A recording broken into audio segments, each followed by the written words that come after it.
एक नई वीडियो के साथ आज मैं फिर हाजिर हूं, आपका होस्ट और दोस्त विक्रांत जोशी। आपका स्वागत करता हूं मैं आर्मी शॉर्ट्स में, जिसमें हम लेके आते हैं दिन भर की स्पेस और डिफेंस न्यूज की टॉप खबरें। तो चलिए जान लेते हैं। अपनी सबसे पहली खबर की बात करेंगे तो वो बुलेट प्रूफ जैकेट्स की तरफ से आ रही है।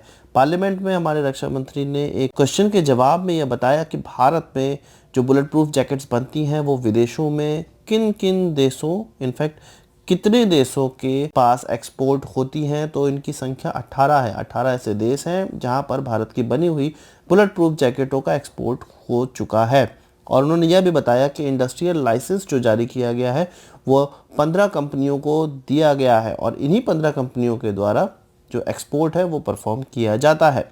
उन्होंने ये भी बताया कि भारत में लगभग 10 lakh per annum bullet proof jacket बनाने की कैपेबिलिटी है इन इंडस्ट्रीज के द्वारा, और इन क्वांटिटीज को समय के साथ साथ बढ़ाया भी जा सकता है जिस प्रकार से इसके प्रोडक्शन की आवश्यकता पड़ेगी। तो हमारे पास इतनी ज़्यादा कैपेबिलिटी होने के बावजूद हमें कितने ही साल अपने जवानों के लिए बुलेट प्रूफ जैकेट प्राप्त करने के लिए, जो लगभग 1,85,000 जब बुलेट प्रूफ जैकेट का मसौदा पास किया गया था और इसको हम प्रोक्योर कर रहे हैं, वो प्राप्त करने के लिए कितने ही सालों का समय इंतज़ार करना पड़ गया। तो हमारी मैन्युफैक्चरिंग कितनी भी अच्छी हो, हम कितने ही देशों को बुलेट प्रूफ जैकेट बेच रहे हो, पर जब देश के लिए बुलेट प्रूफ जैकेट खरीदने की बात आती है तो फिर हम लोग L1 पर जाते हैं, लोएस्ट कौन कोट कर रहा है, इन सब चीज़ों पर जाते हैं और यह ध्यान नहीं देते कि किस प्रकार की कंपनी यह बुलेट प्रूफ जैकेट बना रही है या वो किस स्टैंडर्ड की बना रही है। हालांकि कुछ ना कुछ स्टैंडर्ड जरूर होता होगा, पर जनरली ये देखा गया है कि विदेशों में जो बुलेट प्रूफ जैकेट इस्तेमाल की जाती हैं और जो हमारे देश से ही गई हुई होती हैं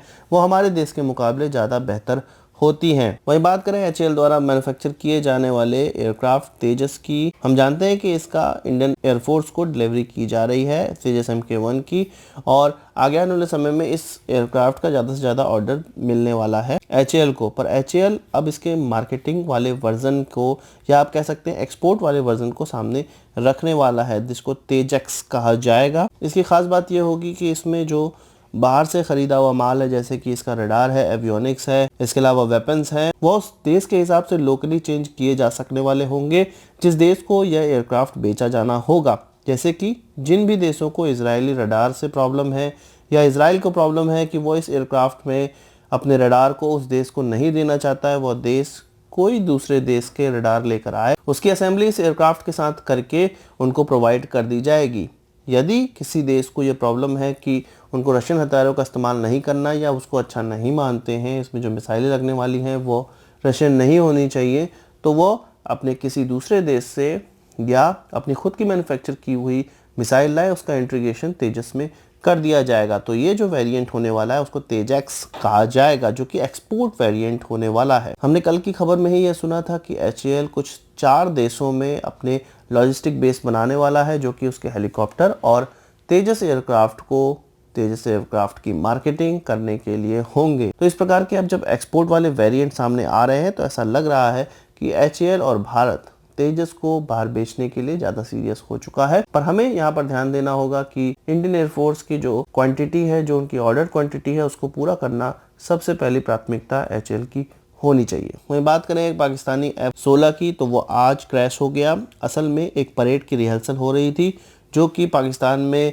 23 मार्च को परफॉर्म की जाएगी और इसमें उनका पायलट शहीद हो चुका है। यहाँ पे खास बात उनकी जो डॉन पत्रिका है उसके जो हेडिंग से हमें देखने को मिलती है कि उन्होंने शहीद वर्ड का इस्तेमाल किया है। पर यदि इस प्रकार की घटना भारत में हुई होती तो भारत की न्यूज़ एजेंसी यहाँ पर किल्ड या डेड का इस्तेमाल करती, जो कि हमारी मीडिया और उनकी मीडिया में अंतर बताती है, और एक सैनिक को, एक जवान को किस प्रकार की इज्जत देनी है यह उनकी मीडिया अच्छे से जानती है। अब बात करते हैं टर्की और US के रिश्तों की। आपको पता है कि टर्की S-400 खरीदने जा रहा था। US ने कहा कि F-35 अब टर्की में नहीं बनेगा और F-35 प्रोग्राम से टर्की को उसने बाहर निकाल दिया। पर अब जब टर्की का युद्ध सीरिया में ज़्यादा इंटेंस हो चुका है तो टर्की ने अमेरिका से एक गुहार लगाई थी कि वो अपना पैट्रियट डिफेंस सिस्टम टर्की के बॉर्डर इलाके में लगाए, जो सीरिया से लगने वाला टर्की का बॉर्डर इलाका है। इसके एवज में टर्की ने यह कहा था कि वह इस पैट्रियट सिस्टम को खरीदने को तैयार भी हो सकते हैं। US ने कहा है कि वो पैट्रियट सिस्टम अब तब लगाएंगे जब S-400 ऑपरेशनल नहीं करेगा टर्की। आप जानते हैं कि टर्की ने S-400 खरीद लिया है, उसको उसकी डिलीवरी भी हो चुकी है और यह एक रशियन सिस्टम है और अगले ही महीने इस सिस्टम को लाइव करना था, इसको प्रयोग में लाना था।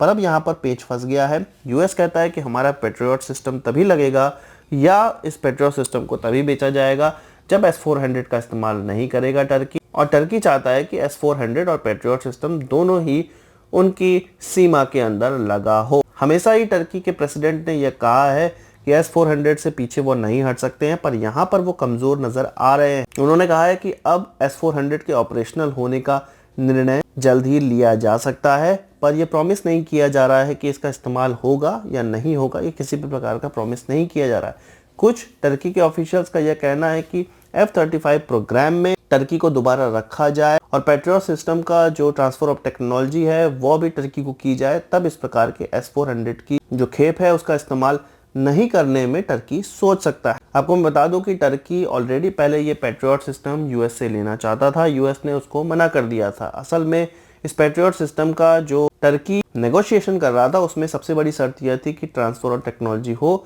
और टर्की में ही इसका निर्माण किया जाए, पर यूएस ने ऐसा नहीं किया। फिर आप जानते ही हैं कि S-400 की तरफ झुक गया टर्की और यूएस भी बैकफुट पर आ गया। तो दोनों ही देश अपनी तरफ से सॉफ्ट हो गए हैं।